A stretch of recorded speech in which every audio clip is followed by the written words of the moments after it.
Chapter 11. First year. Birthdays, books, and the Beatles. Fortunately, Madame Pomfrey was able to undo the hex with a few flicks of her wand. She still lectured them all on misuse of dangerous magic. "As if we all wanted to look like Bigfoot," James complained as they left the hospital wing, skin still tingling from the hair growth. "It had to be Severus. He coated the sweets with one of his potions." "I know it," Sirius seethed. "Yeah, we all know it, mate," James replied. "Don't worry, we'll get him back." "I'm so sorry," Peter wailed for about the 100th time. "I really thought they were from my mum." "It's fine, Peter," James patted his shoulder. "Just wish you'd given them to us first thing on a Monday. Then we could have at least bunked off Transfiguration." "I demand retribution," Sirius shouted, raising his wand dramatically. Remus laughed. James did too. "And you shall have it," he replied, pushing his glasses back on his nose. "Patience is a virtue, Black. Vengeance like this takes time. Don't suppose you've got any other brilliant ideas, Remus?" "Sorry." Remus shook his head. His heart was still pounding from the terror of it. If he had seen Snape at that moment, he would have throttled him. Never mind pranking him. "I'll help you, James," Peter piped up. "I'll do anything. I won't be scared this time. They were just turning the corner, which led to Gryffindor Tower, when somebody behind them called out, "Sirius!" All four boys turned. Sirius made a small shocked noise. It was Bellatrix Black. "What do you want?" he asked, looking down and scuffing his shoes on the flagstone floor. It was the most unserious posture imaginable, Remus thought. He also noticed that James stepped forward, standing shoulder to shoulder with his friend. "Come here and address me properly," the 7th-year witch snapped in response. Sirius didn't move. Bellatrix withdrew her wand. Remus was shocked, and for the first time since he'd been at Hogwarts, he felt frightened. "Come here," she said in a low voice, "or I'll make you, and it won't be a childish little hair-growth charm, I promise." Sirius walked forward, shaking his head at James, who tried to follow. They all watched the cousins speaking in quiet voices at the end of the hallway for long, uncomfortable minutes. Sirius barely looked up from the ground the whole time. Finally, she patted him on the head, then turned on her heel and left. They all exhaled, relieved. Sirius walked back to them shakily. In silence, they all entered the portrait hole and sat down on their usual sofa. "All right, Sirius?" James asked first. "Yeah," he nodded, looking paler than usual. She wanted to invite me for tea on my birthday. I think my mother must have made her. Probably held a family conference. Tried to bring me back into the fold. Just because you're in a different house. And the company I'm keeping," he smirked at them all. "So when's your birthday?" 2 weeks. The 3rd. I have to go to this tea, though. Bella's not joking about knowing some really vile curses. "We'll do something afterwards, then. Something good, yeah?" Peter and Remus nodded enthusiastically, but in the back of Remus's mind, he remembered that the 3rd was the night of the full moon. Sirius turned 12, and Remus wasn't there to celebrate it, though he didn't think anyone minded. James was Sirius's best friend, after all, and Peter still liked to think that James belonged to him a little bit too. So Remus would have been the odd one out, even if he hadn't been locked away in a shack trying to tear himself apart.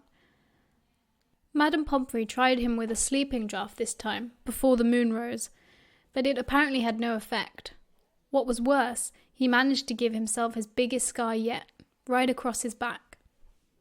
Pomfrey made him stay in the hospital wing all day afterwards, which was actually fortuitous. It meant he could tell his friends he'd been suddenly taken ill. They were still a bit confused as to why he hadn't told them anything about feeling sick beforehand, but went along with it. They probably already thought he was fairly odd, and by now accepted mostly anything he told them. He wouldn't have enjoyed the birthday. James talked to Madame Hooch and arranged a lunchtime flying session for all 3 of them. After dinner, before Remus had to go and change for tea with his cousins, James and Peter led the Gryffindor table in a round of happy birthday, followed by "For he's a jolly good fellow." According to the students Remus heard from afterwards, they had sung "And so say all of us," over and over, getting louder each time, until Professor McGonagall had to threaten them with detention if they didn't stop. As November marched on, the days grew shorter and the castle darker. They spent less of their time outside, and more of it huddled by the fire in the common room, playing card games and plotting revenge against Snape. The first term was drawing to a close, and the teachers seemed to be piling on more homework than ever.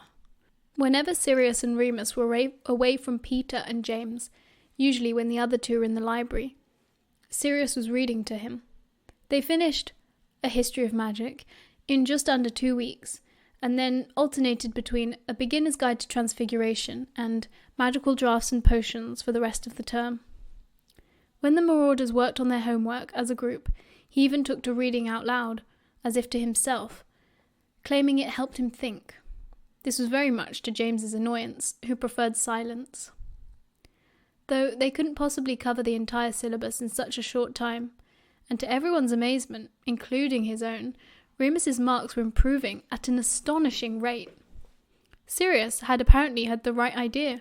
Remus's ability to retain and recall information was remarkable, and he found himself raising his hand in lessons for the first time in his life. Sirius's marks, on the other hand, began to fall. He spent so much time trying to secretly assist Remus that he apparently no longer did any of the extra reading he'd prided himself in all year. As it was, his own homework became average, passable, and fell behind James's for the first time. James was oblivious, of course, and merely assumed that he was actually improving. "But you spend so much time in the library," Remus whispered to him once, after Sirius had received an acceptable mark on his charms essay. "I thought you were studying." Remus himself had still not worked up the courage to visit the library. The thought of all those books horrified him. "I am studying," Sirius replied cheerily. "Just not this stuff." He folded the essay away. "I'm looking up cognitive interpretation spells, so you can read by yourself. It's really tricky, owl level actually, but I think I've got most of it. Don't worry, Lupin. It's not as if I'm failing. This is much more interesting anyway." Remus felt horribly guilty, of course, as well as mildly ashamed that Sirius was devoting so much of his time to help him. He honestly could not remember a time in his life that anyone had ever tried so hard on his behalf. It made him wish he could do something, anything in return. But other than having a difficult family, Sirius Black seemed to want for nothing at all. In fact, there was one thing Remus could give Sirius, which even James could not, but it hardly felt worth mentioning. Something Sirius called Muggle insight. It began when Remus finally plucked up the courage to ask about Sirius's record collection. Sirius was only too happy to share. Other than his racing broom, which was still at home, his albums were his dearest possessions. Remus could easily see why. He had Introducing the Beatles, A Hard Day's Night, and Help, as well as Abbey Road, Beggar's Banquet, and Sticky Fingers. "Mick Jagger has to be the coolest Muggle I've ever seen," Sirius gushed. 2 Led Zeppelin albums. Remus hadn't listened to them before, but the older boys at St. Edmunds were all obsessed, and a Simon and Garfunkel LP hidden at the back. Wizards, it turned out, did not generally think much of Muggle music. All of Sirius's records had been gifted to him by his cousin, a dromedare, who was apparently the first black sheep of the Black family, having left school a few years beforehand and married a Muggle. "I hardly ever see her," Sirius explained. "Not since the wedding. But she posts these to me every now and then. She sends them the Muggle way, so Mum doesn't find out. She doesn't understand how the post office works." So, although he had an impressive collection by any 11-year-old standard, Sirius's musical passion existed almost entirely in a vacuum. He wasn't aware of any other Beatles songs other than the ones he already had pressed into vinyl. He had never listened to the radio, or watched Top of the Pops, or even opened a copy of NME before. As such, he found Remus endlessly fascinating on the subject of music and Muggle culture. "You've actually seen them, though," he said in awe. "You've seen them performing." "Not in real life or anything," Remus replied uncomfortably. "No, I know. On the telephone." Sirius nodded sagely. Remus stifled laughter. "On the television," he corrected. "It's more like those moving paintings you lot have. Only black and white, and only the Beatles. The Stones came on once, and Matron made us turn it off. Because of their hair." "What about their hair?" "Too long," Remus shrugged. "She said they looked dirty." "My hair's much longer," Sirius said, frowning. "Yeah, it is. But Muggle boys don't have long hair. Not normally." "Don't tell him that," Peter teased. "He'll shave his head." He threw a gobstone across the board on the floor. They'd been playing a lazy game on and off for the past few days, trying to teach Remus the rules. It rolled into one of Sirius's stones and knocked it out of the ring, immediately squirting out a disgusting-smelling liquid, which Sirius barely dodged in time. Peter grinned. "Ha! Take that, Muggle lover!" Sirius swore loudly and left to change his clothes. Chapter 12. First Year. Christmas, 1971. "Lupin, perhaps you can tell me, what are the transfigurative properties of lapis philosophorum?" McGonagall called out towards the end of their lesson one day. She gave him a very pointed look. The last time she'd asked him a question in front of the class, he had shrugged and looked away. Remus racked his brains. "Well, I think that's the one that turns stuff into gold, if you use it right. And Cleopatra the alchemist used it to turn lead into silver, I think." "Correct!" McGonagall sounded as if she was trying to mask her surprise. 5 points to Gryffindor! And another 5 for making the connection to Cleopatra the alchemist. She's not mentioned in Transfiguration for Beginners. Did you read that in your history text? Remus nodded, aware that everyone was looking at him. "Well, excellent. Some of my third-year students are incapable of cross-referencing their studies like that. I'm pleased to see you taking such an interest." She addressed the class. "And we will begin discussing alchemy after Christmas. Which reminds me, with the holidays approaching, I'd like to ask any students planning to remain at Hogwarts over the break to let me know by the end of next week. Thank you. You're dismissed." The class stood up to leave. A few people patted Remus on the back as they passed.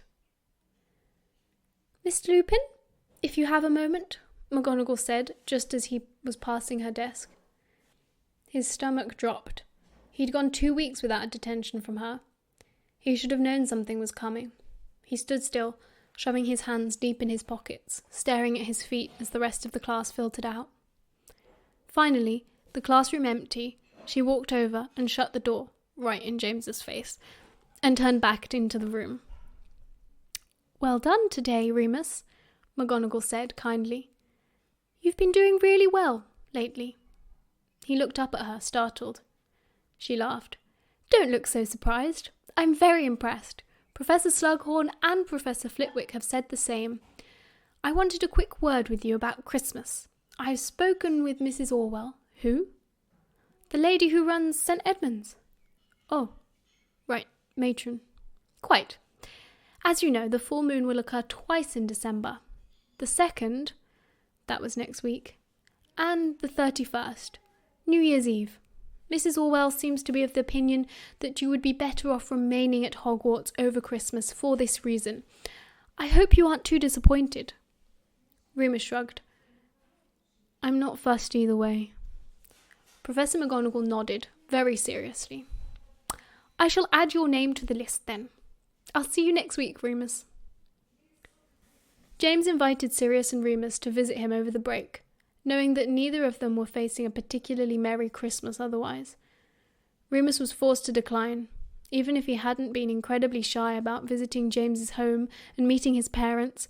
He was still legally in the care of St. Edmund's local authority and needed written permission from Matron to leave Hogwarts. Sirius, who would have loved the opportunity to spend 2 weeks mucking about with James, racing their brooms and eating chocolate, also had to refuse. His family had made it quite clear that they did not approve of him visiting the Potter family under any circumstances. "Bellatrix, that bitch, has been feeding my parents information," he explained darkly. "Apparently, I've disgraced them enough already. If I go to yours, it'll only get worse. Sorry, mate." Remus went to the edge of the grounds with all the marauders to wave them off on the last day of term. "We'll send you owls," James promised. "See if you can come up with our plan of attack on Snape." Remus grinned and promised he would try. He hoped the letters James sent would not be too long. He was the only Gryffindor first year staying behind for the break, and trudged a lonely path back up to the castle. The next day he enjoyed lying in, something they were never allowed to do at St. Edmund's. He slept until 10 o'clock, when Frank Longbottom poked his head around the door. "Come on, Lupin, you'll miss breakfast at this rate." Remus liked Frank. He had a broad, friendly face and an easy-going manner. He seemed altogether solid and dependable, like an older brother. He understood that Remus was used to being an outsider, and tried to include him wherever possible, without pushing too hard. After breakfast, Frank disappeared into the owlry, and Remus sat glumly in the common room, feeling the next 2 weeks stretch before him, empty and lonely. He considered a walk around the grounds, but it had started to rain heavily. He played a few of Sirius's records, and flipped through a stack of magazines some fourth years had left behind, just looking at the pictures. They were mostly of pretty glamorous wizards and witches. He supposed it was a fashion magazine. The next few days passed in much the same way. Frank would get him up in the morning. He'd eat all his meals with the remaining Gryffindors in the Great Hall, but otherwise he was left to his own devices. He was so bored at one point that he even thought about doing some of the homework he'd been set. He'd been trying to improve his handwriting, but it was almost impossible with the ridiculous feather quills they were provided with. No one would answer him properly when he asked why they couldn't just use biros. Even pencils might have been better. He actually did try to read for a while, but after attempting a paragraph from his herbology text, gave up in frustration. He copied out a few of the diagrams instead. Remus didn't mind drawing. He liked the freedom of it. Every day he walked around the castle for a few hours with his map. The other boys had long since discarded theirs, having learnt all the classroom locations after the first week or so. But Remus hung on to his, still bothered by its uncompletedness.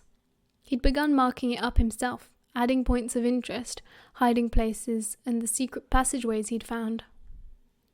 The rest of the time he spent avoiding teachers who were concerned about his being alone. He wasn't the only student left in the school, but most of the others were 6th and 7th years, who generally stayed in the library revising hard for exams, or working on their coursework. Slughorn was holding special extra potions classes in the dungeons, but Remus hadn't been invited, and probably wouldn't have gone anyway. He practiced a few spells, and entertained himself for a good few hours, trying to see how many objects in the dorm room he could levitate at once. He made a game of it, throwing various objects, books, gobstones, deck of cards, up in the air, and trying to stop them before they hit the ground. He had to stop that, eventually, when Frank knocked on the door and told him irritably to keep the noise down.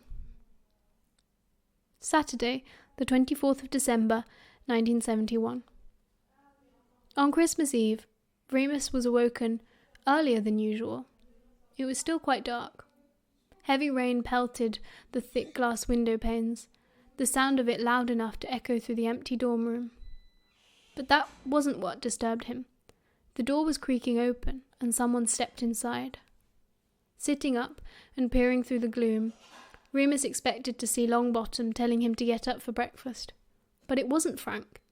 It was a very soggy and dishevelled-looking boy with long hair and a haughty face. "Sirius!" Remus leapt out of bed, overjoyed to see his friend. Sirius pushed his wet hair out of his eyes. He'd clearly been out in the rain. He pulled off his heavy travelling cloak, dropping it in a pile on the floor. "All right, Lupin?" he grinned.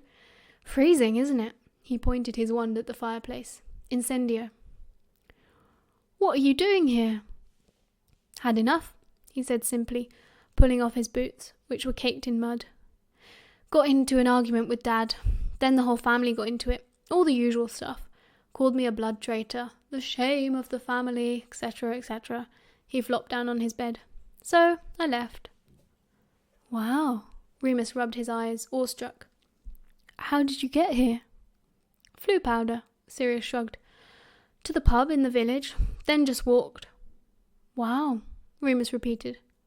I'm starving. They sent me to bed last night without dinner. Come on, get dressed. Breakfast. McGonagall was not as pleased to see Sirius as Remus was. The two boys attempted to take their seats at the table as if nothing was out of the ordinary, but she appeared at their side almost immediately. Mr. Black, she said, a note of warning in her voice, which Remus recognised from his detentions. What is the meaning of this? I missed you too, Professor, he grinned up at her. The corner of the old witch's mouth twitched, but she kept her composure. You were seen walking into the grounds from Hogsmeade at 6 o'clock this morning. Do you care to explain yourself further? Sirius shook his head. Not really, Professor. That's pretty much all there is to it.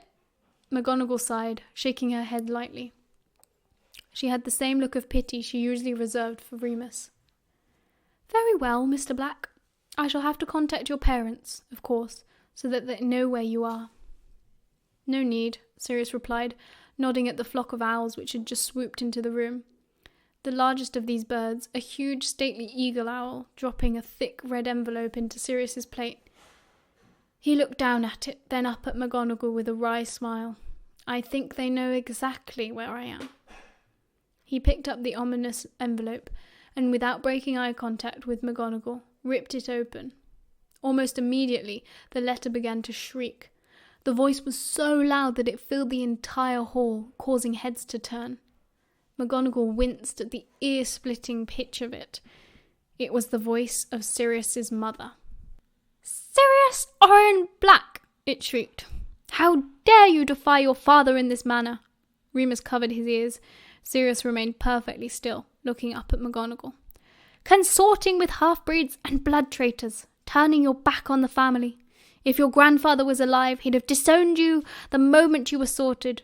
You will remain at school until the end of the year, and think about the shame and dishonour you have brought to the noble title. Don't think we won't disinherit you. You are not our only son.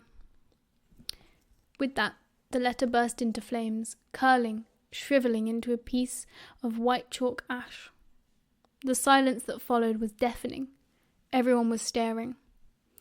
Sirius reached for some toast, put it on his plate, then began ladling scrambled egg onto it, nonchalantly. He glanced up at McGonagall again. You can send my mother an owl if you like, Professor, but I doubt she'll read it. Very well, Sirius, McGonagall nodded. Just try to keep out of trouble, will you? With that, she walked stiffly back to the teacher's table at the far end of the hall. Sirius ate his breakfast in silence. Years later, Remus would always remember thinking, in that moment, that Sirius Black must be the bravest boy in the world. Christmas Day at St. Edmund's was usually an extremely noisy affair. Some boys got presents delivered, those with distant relatives who cared enough to send a new sweatshirt perhaps, but not enough to visit. Others made do with the usual selection of donations from the locals, which matron had wrapped up for them.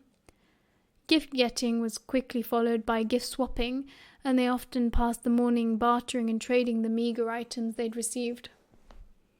They were made to smarten themselves up. Then, led in a long line down the church, they would sit through the Christmas service, bored and slouching. Christmas morning at Hogwarts was a good deal more pleasant. Remus was almost touched to find that matron had not forgotten him.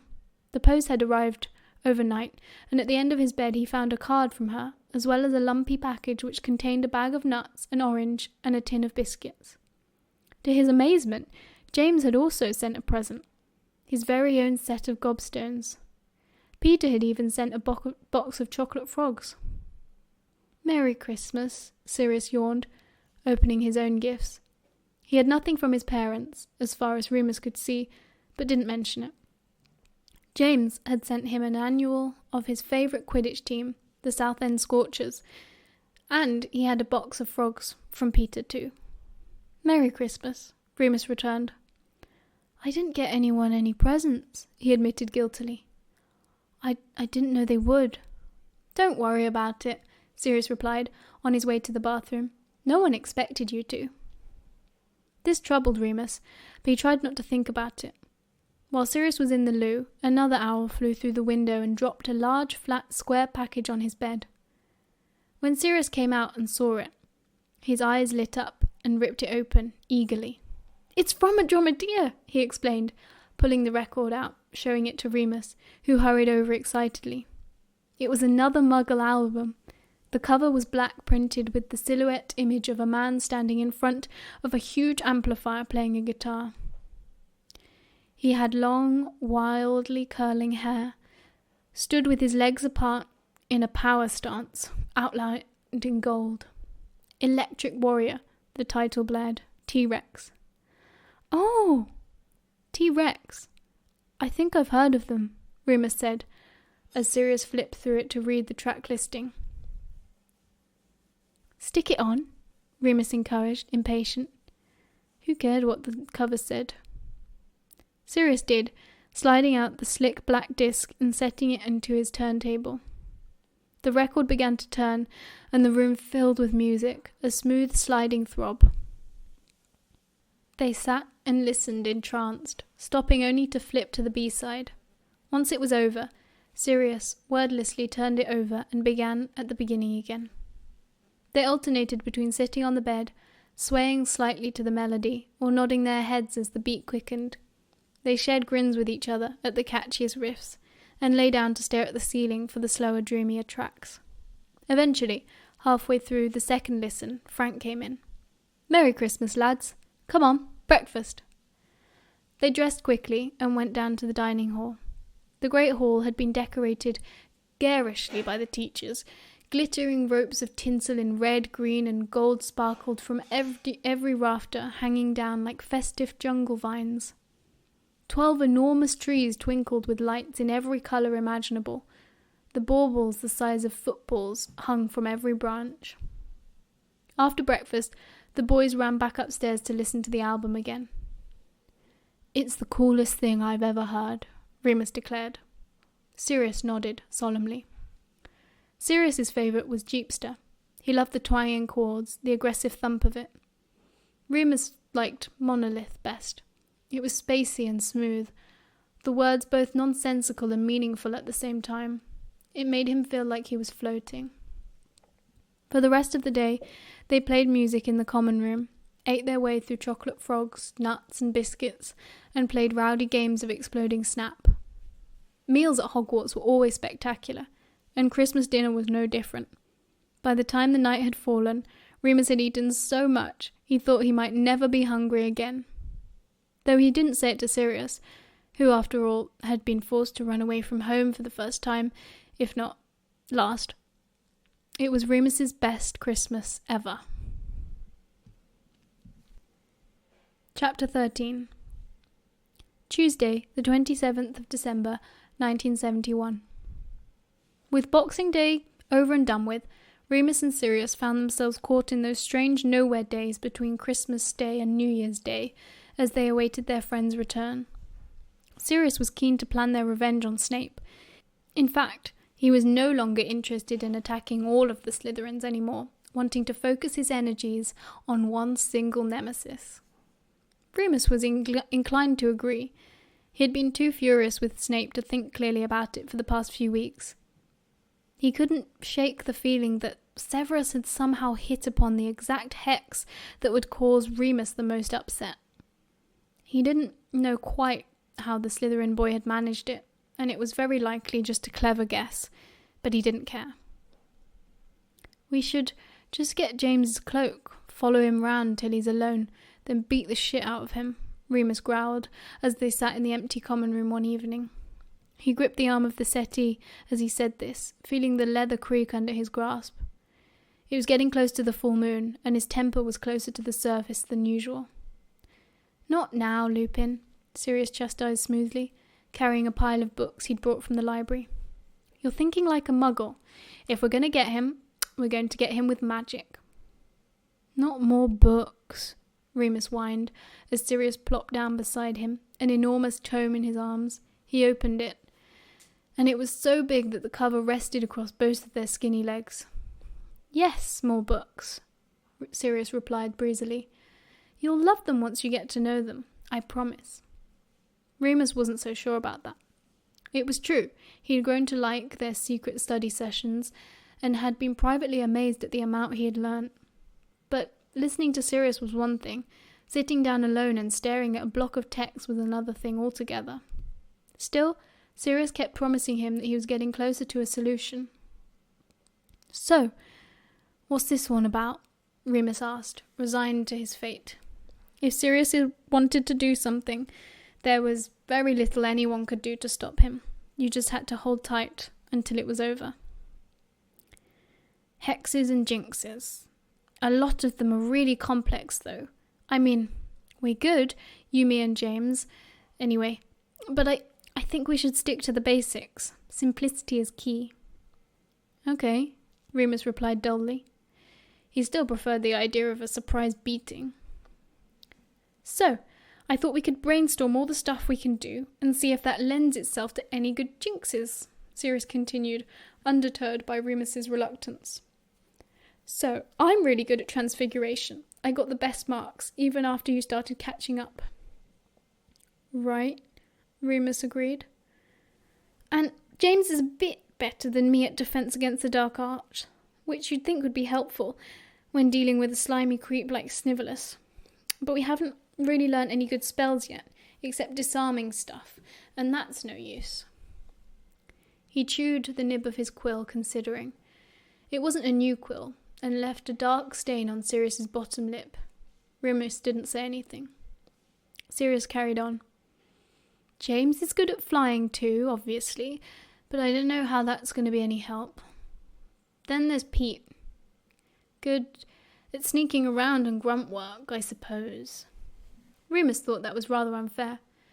Peter was never top of the class like Sirius and James, but he was generally perfectly competent, usually setting for satisfactory marks. He lacked the competitive edge James and Sirius had, the desire to prove himself. Remus recognised this well enough. It was enough just to be friends with cleverer, more confident people sometimes. You got a bit of their shine with none of the pressure. Pete's good at herbology, Remus pointed out. And potions. Both useless, Sirius shrugged. You were the one who came up with the rosehip thing. And we're never going to best Snape at potions. I hate to admit it, but the bastard's too good. Anyway, then we've got you. You're probably best at charms. Not best, Remus said hurriedly. I'm good at levitation, I suppose, but that's it. Oh, shut up. This is no time for modesty, Lupin. Sirius waved an impatient hand. You pick up spells quicker than anyone. If we find a sufficiently hideous hex in there, then I'm counting on you to figure out how we do it. Remus squirmed. He hated when Sirius talked like that, as if Remus was as clever or as gifted as he and James were. He knew it wasn't true, and it embarrassed him. He fought a sudden urge to push the big heavy book off their laps and walk away. It was just the full moon, he told himself. He felt fidgety and too hot by the fire, too close to Sirius, whose blood he could smell mixed in with the unique scent of magic. He vaguely hoped that dinner would be red meat, something he could taste the iron in. It has to be something big, Sirius murmured, flipping all the way to the back of the book. Remus let out a yelp as the full weight of it thudded against his thighs. Sirius ignored this, running a finger down the index. Something much worse than the hair thing. Remus shuddered at the thought of Snape's prank. Rage surged up in him again. Or was it hunger? He shook his head, pushing the book away and getting up, pretending he had just had to stretch. His joints ached already, as his body prepared itself for the coming transformation. I don't know why you think I'll be any help, Remus sighed, yawning now. Muggle insight, Sirius grinned. Like the itching powder. You can come up with the stuff Snape won't see coming. Remus scratched his head, racking his brains. I can't think of anything bad enough, he said. Once we got a bucket of water and propped it up over a door, which you have to leave a bit ajar, you know. Then Matron was supposed to walk through and get soaked. Except Matron didn't walk through, the cook did, and we got served shit food for a month. His stomach growled at the mention of food. That's a pretty tame prank, to be honest. Are you hungry? Can we go down for dinner yet? Yeah, I suppose. Sirius closed the book. We could get a bucket pretty easily, but it seems like there's a lot of room for error, and I don't know if we could really strike fear into his heart the way we want it to. We're marauders. We should be setting certain standards. Remus chuckled as they climbed through the portrait hole. Yeah, told you it was rubbish. Shame, 'cause Snivelus could do with a good wash. Sirius laughed back, then froze, and gripped Remus's shoulder. Oh, you genius, you bloody genius. What? Remus replied, shocked and a bit annoyed to be shaken about like that. A good wash. That's what we'll do. It's easy, I bet. It'll be in one of those books. Wait here. He disappeared back through the portrait. Remus sighed hungrily and waited. So, wait, explain it to me again, Remus whispered as they finished their plates. He used the remains of his roast potatoes to mop up what remained of the gravy. He might have seconds. He ate like a horse on the nights before the moon.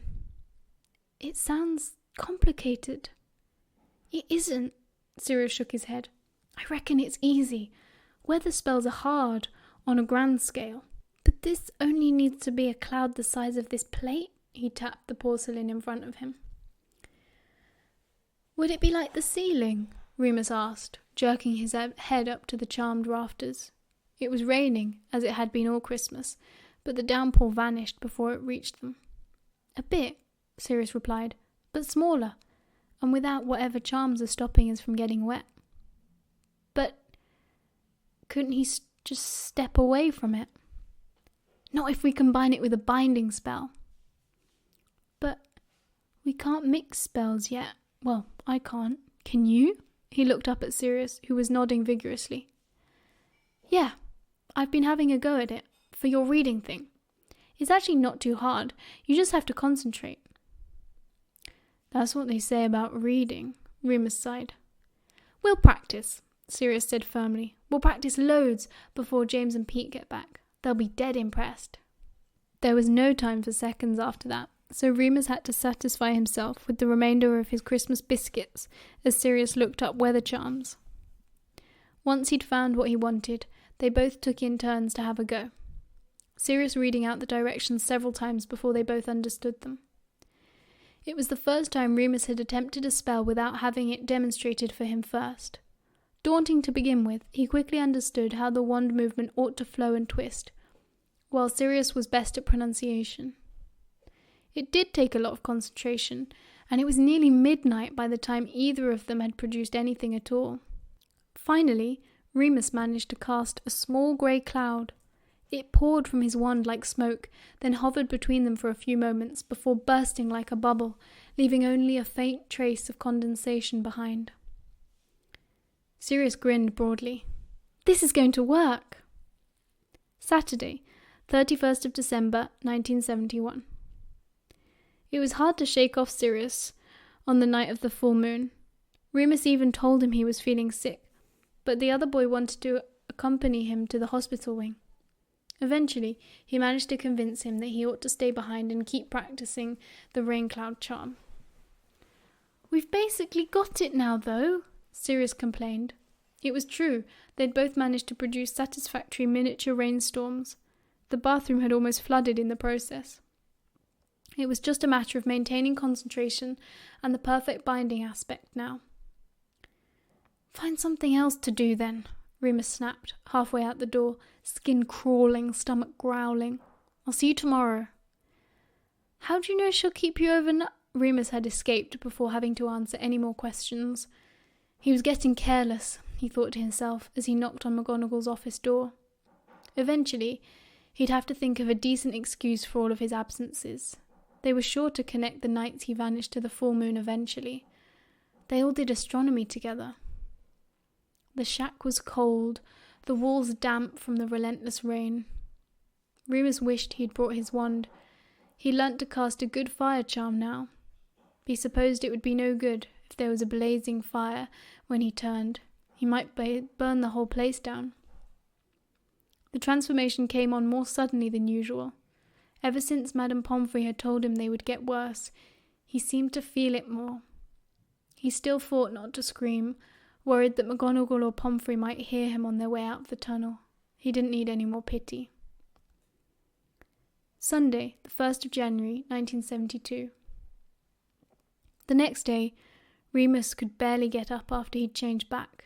He pulled a blanket around himself instead, and lay on the floor waiting for Madame Pomfrey to arrive. Every inch of him hurt, more than ever, his head pounding as if a troll had stomped on it. Every tooth in his jaw ached. The tendons in his shoulders felt as if they'd been stretched so far they had snapped. He'd broken almost all of his fingernails. There were huge claw marks in the wallpaper. "Remus," Madame Pomfrey's soft voice came through the door. "I'm coming in now, dear." He closed his eyes, unable even to groan. "Oh," she said as she entered the room and found him on the floor. "Bad one, was it? Perhaps it's the solstice. I'll have to consult my books. Can you get up, Remus?" She touched his forehead with the back of her hand. He opened his eyes and nodded weakly, taking her arm and hauling himself up. That was a mistake. As soon as he was on his feet, his head swam and his stomach lurched. He bent forward and vomited onto the floor. "Never mind," Madame Pomfrey said kindly, an arm around his trembling shoulder. She pointed her wand at the mess, and it vanished in an instant. "No harm done. Let's get you somewhere warm now, shall we?" She wanted to magic a stretcher to carry him back to the castle, but he couldn't bear the shame of it, no matter how early in the morning it was. They walked back, very slowly, and up to the hospital wing, where he finally collapsed into a clean, soft bed. The nurse continued to fuss around him, but he was already drifting to sleep. He woke up feeling marginally better. His headache had left him anyway.